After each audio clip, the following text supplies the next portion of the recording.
Welcome to O-Talkin' with Dave. Put your hands together for the pastor of positivity whose glass is always at least half full. Here's Dave. Hey, how we doing? I hope you're doing great. I'm Top Shelf, and I'm in a fun mood today. Today we're going to talk about more on love, but I believe you can find answers and lessons anywhere in life. And my spill, it's just a matter of recall and application. Today, I'm going to talk about 10 things that I learned about love from watching animals on the farm. Get your mind out of the gutter. It's not that kind of love. I know, the joke just writes itself. And that's another list for another time. But I didn't learn about love from greeting cards or romantic comedies, or there was no social media. Come on.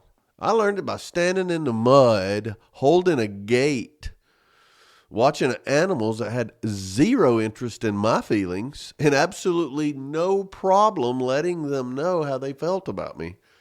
That's how I learned. Farm animals, they don't read self-help books. They live it loudly, honestly, and repetitiously. Yeah. So I got a list. Let's just jump in. What do you say?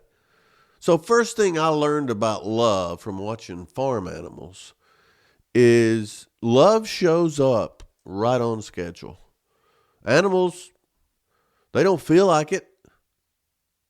They show up every day. They have a routine, same time for certain things. If you don't feed them or water them or let them out, if that's what needs to happen, things can go sideways real quick. Yeah, we're talking about beasts. They'll get right with you. All the way down to chickens or hogs or whatever. Farm animals, they're going to show up. They have a schedule. And they learn a schedule. And they teach others the schedule. So what is that life lesson? The life lesson is love is consistency, not intensity. It can't always be, hot and heavy or emotionally satisfying. It's consistent. It's not intense. Grand gestures are nice every now and then, but reliability is everything. There you go. Lesson number 1. Lesson number 2. Affection is earned, not negotiated. You don't walk into a pen and demand trust. You earn it slowly, quietly. You move wrong once and hey, that animal's not going to trust you for a while. It takes a while for them to trust you. But you do something inappropriate, that's not going to trust you for a while. I was just recently at a friend's house visiting my daughter, and we went to one of their friends, and I looked out back, and there's a big old pot-bellied pig. And so I didn't know any better. I just walked up and started scratching it on the head, and the woman was losing her mind. She said, that hog will bite you, it doesn't like people. It liked me just fine. But I didn't do anything wrong. I didn't do anything wrong. So it trusted me right off. And sometimes that's the way it is. But the life lesson is trust doesn't care about your intentions. It only responds to your behavior. So think about that. You walk into that pen, they're watching you. And it's how you're behaving. They don't know the love that is in your heart. They don't know that Jesus is in your heart. They're like, we're watching you. They had a cousin once that a guy came in and they never took their cousin away and they never saw that cousin again. So they're watching you. So affection is earned, not negotiated. Number 3, boundaries are not cruel. They're not. A good fence isn't mean. It's a loving thing. It keeps everybody safe. It prevents dumb decisions at 2 a.m. Everybody's corralled in. We know where they are. They're safe. It keeps, a lot of times, the bad out. But boundaries are not mean.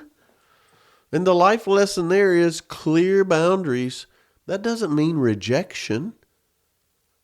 No, it means protection. And we've talked about boundaries over and over. Boundaries are hard to set sometimes. They're hard to set, but they're even harder to keep. That's why a good fence, a good sturdy fence, a good sturdy boundary, it's not a bad thing. Not a bad thing at all. It's protection. Lesson number 4. Love can be loud without being violent. On the farm, have you ever heard animals greet each other? Oh my goodness, the snorting and the bumping and sometimes headbutting. It looks like chaos. And then somehow there's peace. I remember Jerry Clower told a story about there were 2 bulls. They were talking about, look at all these cows. These are our cows. And they were thinking about what was going to go on later. And then the truck pulls up. And all this, they open the gate, the trailer, and all of a sudden this huge bull comes out and snorting and scratching the ground. And oh my goodness, you know how Jerry Clower was. He made quite the demonstration of this massive bull. And then all of a sudden one of the other bulls, the smaller of the 2 that were already there, starts doing the same thing, only it wasn't as manly. But he was snorting and scratching the ground and going nuts. And the one bull said to the bull that was having a fit, he said, "What are you doing? That big bull will tear you apart." And he said, "I just want to make sure he realizes I am a bull too." Or there might really be some love on the farm. But they greet each other. It's not quiet. And so what's the life lesson there? Passion isn't the problem.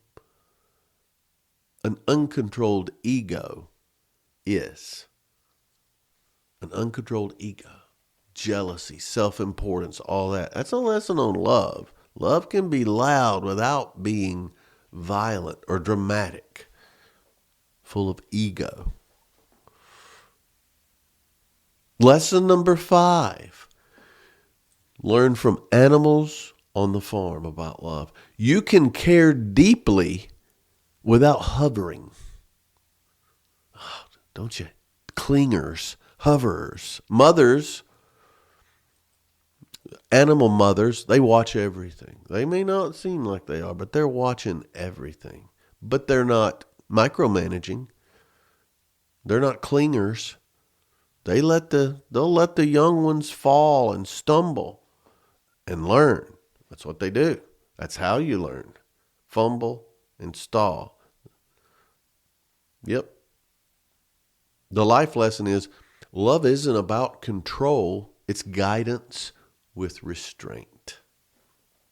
Think about it. We're talking about a mother's love. We're also talking about a mother or father, whoever. We're also talking about romantic love too. You don't need to be so controlling. It's about guidance with restraint. That's what keeps some marriages so strong. Guidance with restraint. Not hovering like a clinger, a cling on. So that's lesson number 5. You can care deeply about somebody without hovering. You got something going on if you have to hover that you need to address. Lesson number 6. Loyalty doesn't require constant validation. Oh my. And this can go along with the hovering too. Animals don't need praise every 5 minutes. My goodness, I've seen people try to train a dog, and the dog didn't learn the trick, but they're bloated from all the treats you gave them. Animals don't need praise every 5 minutes. They just need fairness and some food and water. That's it. That's payment enough for them.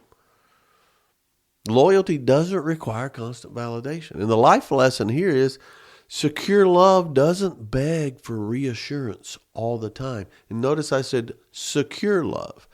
Insecure love absolutely begs for it. But secure love, instead of that reassurance, it needs mutual respect. That feeds secure love. All right. Love lesson from farm animals number 7. Forgiveness is immediate or it never happens. Immediate or it never happens. Animals, they don't hold grudges. No, they'll get it done right then. I've seen it. It can be very violent at times, but they don't hold grudges. They either move on or let's fight it out. There's no passive aggressive nonsense with animals on the farm. Survival of the fittest. It's the biggest and baddest. There's a hierarchy, yeah, but there's not a lot of conversation around it. And they don't hold grudges. They either fight it out or move on. Get on with your life. So that life lesson is, it's about resentment. Lingering resentment, it's poison. It poisons the barn faster than manure, which is a good fertilizer. Don't hold grudges. Yeah, it's awful. Life lesson from Animals on the Farm number 8. Everyone has a job. Everyone has a job. On a farm, everyone contributes, period. Idle animals, they got a problem. They are a problem quick. If they're a work animal, they're going to work. If they're a food animal, they're going to fatten up. But if they have no purpose, they serve no purpose, they're not going to be around very long. They got a real problem. They are a real problem. So what's the life lesson there? Healthy relationships don't have permanent passengers. What's your purpose? Then there's all kinds of purposes. All kinds of purposes. Yeah. You have the workers, you have the entertainers, you have the wise people, you have the fun people, and sometimes you have several roles there, but you need a purpose in a group. You need a purpose in a relationship. If you're just riding out the relationship and someone else is doing all the work, that becomes a problem. For sure. Okay. Love lessons learned from watching Animals on a Farm number 9. Care is practical before it is emotional. Care is practical before it is emotional. You can love an animal deeply, but if you don't clean their wounds or trim their hooves or do some doctoring on them, or sometimes making hard decisions, if you don't do those things that are inconvenient and uncomfortable, it's not fun, suffering will follow. It will. I've seen it with all. My granddad, he put a purple horse medicine on everything, including his grandkids. If something needed addressing, he would do it. You didn't wait because suffering would follow. And he was, my goodness, to have a farm like that, you have to be a vet, you have to be a farmer, you have to be a machinist, you have to be all of those things. And you have to do the tough things and address it. Suffering will follow. That lesson there is love without responsibility. You're just being sentimental. It proves how much you love something if you'll take care of it, even the unfun things. Love without responsibility is you're just being sentimental. And finally, lesson number 10 of love lessons I learned from watching farm animals. Sometimes love means letting go. This is the hardest one. No doubt. I'm not going to get emotional talking about farm animals. But this is a tough one. Farm kids learn that love doesn't guarantee permanence. I mean, on the farm, my goodness, it was awful when my mom used to tell me when they would name the baby cows, they become big cows, and You know what happens to cows. Also, animals would just die sometimes. And there's no guarantee for permanence. And so that is a good lesson. And the life lesson there is real love honors seasons, not just the attachment. Sometimes love ends. Sometimes people die. Sometimes relationships break up. That's part of it. And the last talk on love, it's, you give 100%. Sometimes you don't get it back. Sometimes it runs its course, and that's tough. But sometimes love means letting go. Letting go. So farm kids, and that's the list. I could do 100 of them. I could do a off-color list too, and it'd probably be hilarious. But I'm not going to, because mom and dad are in heaven looking at me, and they're editing me in some ways. And that's love. But farm kids, they tend to be more well-rounded. And that's not just nostalgia or my opinion, it's data. Studies show that kids raised in agricultural environments, they score higher in all types of things, in problem-solving ability, in emotional regulation. They don't get all panicked. Work ethic. They had to work on the farm. My goodness, that was part of it. They had chores. It wasn't just all video games. And this is still to this day. There's still farms. There's still kids on farms. Also, they graded better in delayed gratification. That could be anything from you have to work till you have enough money to get it, to you can't play till you do your chores, to you've got to help somebody do a task before you can do what you want. So they've learned delayed gratification, which is a building block of emotional intelligence. And bottom line is they're just tougher. They're more resilient. They've learned these life lessons I talked about. Had some fun with it, but they've learned all these lessons and more. They've not learned them, they've lived them. And then there's stats around it. Farm kids, I'll call them farm-raised kids, reared, they're 30 to 40% more likely to report high life satisfaction when they're adults. That's strong. 30 to 40% higher in high life satisfaction. They score very high in stronger practical decision making under stress, because it can be very stressful at any age. They learn stress by dealing with it. They also learn stress by seeing their family deal with it. And they have lower rates of entitlement, conflict that's driven by entitlement. No stomping their foot, no throwing a hissy fit in Walmart. You don't see farm kids doing that. They're the ones looking at the kids throwing a fit. Man, if I did that. But they don't need to. They don't want to. They know they've learned how to resolve problems by dealing with it in their life. And then they score higher in measures of responsibility and accountability because they grew up. They had a chore to do, and they had to do it right. And someone was counting on them to do it. So responsibility and accountability is part of how they're raised. Yeah. Because, the things about the farm, why do you learn so much from animals on a farm? Because animals don't care about excuses.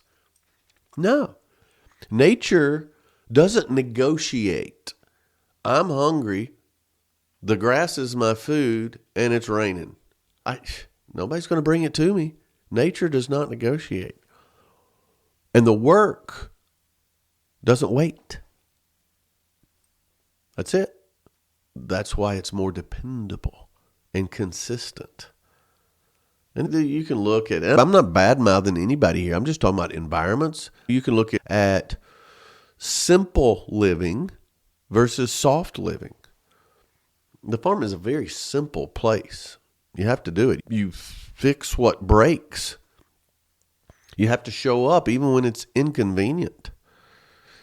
You clean up messes that you didn't make. A lot of people don't want to clean up the messes they did make, but there's messes everywhere. If you've never cleaned out a stall, giddy up. I clean out a stall, a dirty manure stall. I'm going to clean up a lot of hay, a lot of dirt, and a lot of manure, and a lot of my own puke because the noise. If I smell, yeah, never mind. But also, you respect cycles that are going to happen that you can't control. Nature does not negotiate. Farm animals grow up. Some of them, you know what happens to them. Some of them die. Some of them are sold. You respect these cycles. That's what simple living does. But modern life or soft people, they outsource discomfort. We'll let the nanny do it, or I don't want to do that. I don't want to have to do that, so I'll get somebody else to do it. And they also don't like conflict. They don't want to answer to that. The responsibility and accountability, not all of them, but softness tends to make this happen.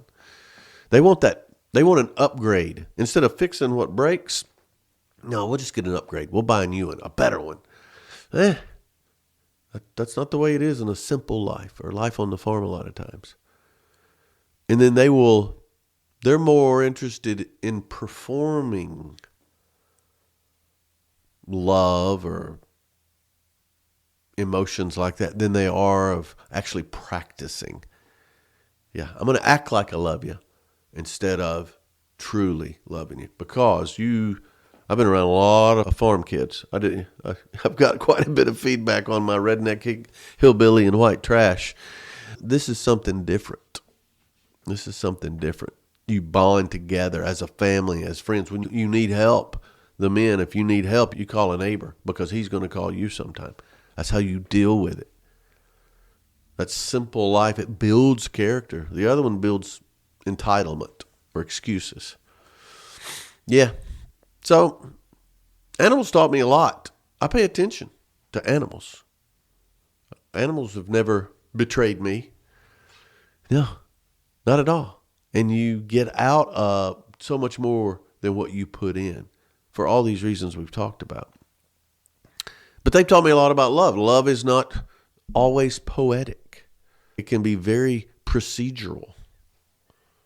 Love is physical, repetitive, can be inconvenient, and deeply grounding. I learned that from animals. Smells. Sometimes love smells like sweat and hay. It looks like showing up when no one else is watching.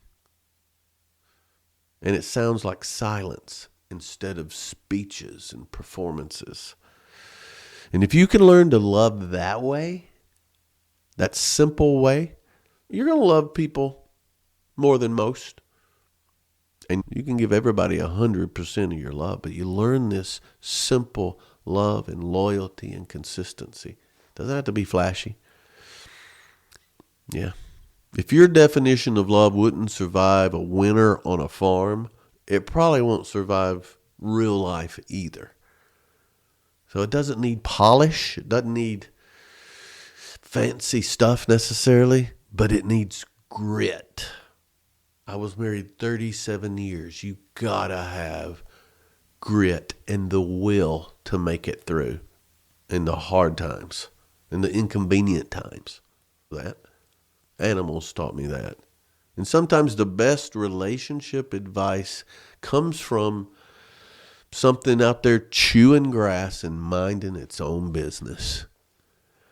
You can learn a lot from animals. And that's just the love portion. I could have a whole series on this. I get choked up when I talk about chewing on grass. So, a little tongue-in-cheek today, but the lessons are real. And we can learn a lot just by observing. And then it's just a matter of recall and application. Hit me up, David@otalks.com, Dave@otalks.com. Let me know what you think. Let me know what you learned from farm animals and learned about love from farm animals, not about loving farm animals. That's my after hours list. So thanks so much. I appreciate you hanging out. I appreciate you hanging on. But most of all, I appreciate you talking with Dave. Giddy up. Hey there. Are you having computer problems and can't get the help you need? Is there a language barrier or other obstacles that make you feel insignificant and unappreciated? We know just how you feel, and we are here to help. We are the Amish Tech Team. The Amish Tech Team is known for their work ethic, quality craftsmanship, and attention to detail. The Amish Tech Team will ride to your house, assess the situation, and leave you feeling good about the experience. Oh, Jedediah was just a lovely young man. He didn't fix my computer, but he built me a new desk, repaired my roof, and planted 2 rows of corn in the backyard. All of our technicians at the Amish Tech Team are English speaking, respect traditions, and know their way around a grist mill. Send a letter by mail or carrier pigeon today, and when we get it, we will hop in the first buggy available and head out to your place. And the first 10 requests will get a complimentary jar of sorghum or an Amish Tech Team horseshoe to use as a paperweight. It's a real horseshoe. You don't have to put up with services that put you on hold or talk funny. Contact the Amish Tech Team and we'll be right out as soon as we get your message. And get free of our chores and load up the buggy and travel to your place, depending on traffic and the weather and those dad-blame motorized vehicles and all those bright lights and shiny signs that keep distracting the horse and tempting the youngins.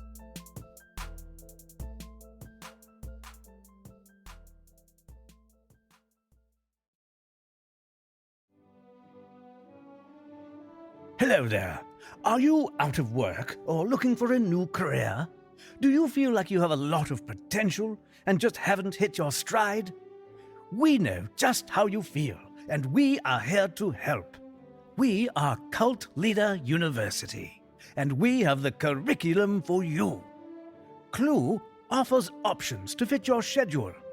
Clue has entry-level courses in stockpiling, Kool-Aid making, catchy sing-alongs, and entry-level recruiting techniques. Once you've mastered these, you can move on to advanced courses in pontificating, standing like a guru, mastering the nostril flare, and holding an intimidating stare. Enroll at Clue, and if you pay for a full year in advance, Clue will help you develop your mantra, give you ideas for clothing requirements, and equip you with original handshakes, utterings, or code names. Don't wander around in anonymity. Enroll in Clue and set your own rules. At Cult Leader University, we can't imagine what you're capable of, but we know it's impressive. Cult Leader University can change your life and the lives of anyone unfortunate enough to be around you. Remember, if you don't have a clue, we are the school for you. Have you recently started a new job and feeling a little overwhelmed with all the new challenges and requests from your coworkers? We know just how you feel, and we are here to help. Call Greenhorn Supply. We have everything you're being asked to deliver. Blinker fluid, polka dot paint, metric hammers. Don't look dumb just because you're new. Let us help you out. We've got left-handed screwdrivers, hammer grease, and if you need a bucket of steam, we just got in a truckload. And if you call in the next 3 minutes, we'll give you our free instruction manual covering how to milk a bull and how to get to the second floor or the basement of a one-story building. Call 1-800-486-3862. That's 1-800-I-AM-DUMB. Or visit our website at greenhornsupply.no.edu. Plug in your social security number and credit card info and we'll deliver your order same day. Or just send us cash to 1449 Gullible Lane, BFE, OU 812, and we'll deliver your order same day. Don't look stupid just because you're new. Call Greenhorn Supply.